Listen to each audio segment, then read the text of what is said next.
वंजारींनी देखील हा हा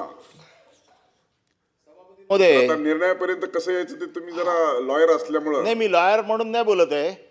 मला जे काही दिसतंय महाराष्ट्राच्या राजकारणात त्याच्यावर बोलतोय की सभापती महोदय, जसं आपण सांगितलं की विधान परिषदेच्या या सभागृहात आपण मागणी करतो, विरोधी पक्ष यावेळेला मंत्रीच मागणी करतायत.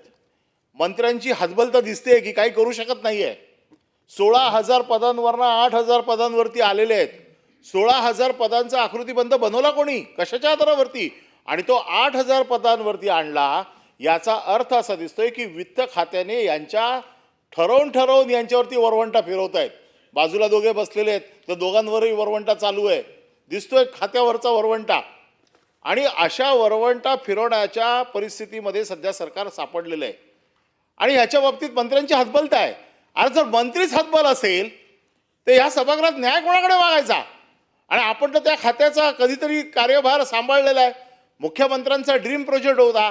आता त्यावेळेच्या मुख्यमंत्र्यांचा ड्रीम प्रोजेक्ट होता, पण मधल्या कालावधीमध्ये हे देखील मुख्यमंत्री पदाचे दावेदार, म्हणजे मुख्यमंत्री पदावर आहे, यांचा पक्ष बसला होता ना.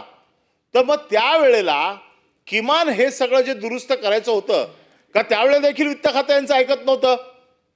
म्हणजे वित्त खात्याच्या दबावाखाली मंत्री आहेत. वित्त खात्याच्या दबावाखाली या आपसामध्ये ज्या काही भानगडी महाराष्ट्र बघतोय त्याचं हे एक मूर्तिमंत उदाहरण आहे की ह्या खात्याला कशा पद्धतीने वित्त खातं चिरडून काढतंय. आणि हे सगळे हतबल काही करू शकत नाही.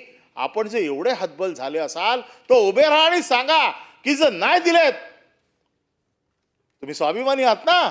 ज्या स्वाभिमानासाठी तुम्ही इतक्या गप्पा बाहेर दररोज टीव्हीवरती हाणत असता, एकदा स्वाभिमान दाखवा इथे आणि सांगा की आमची जर पदं मिळाली नाही, हे जर खातं मी चालवू शकलो नाही, तर या खात्याचा राजीनामा मी देऊन टाकतो. मंत्री राजीनामा देणार आहेत का? साधा प्रश्न.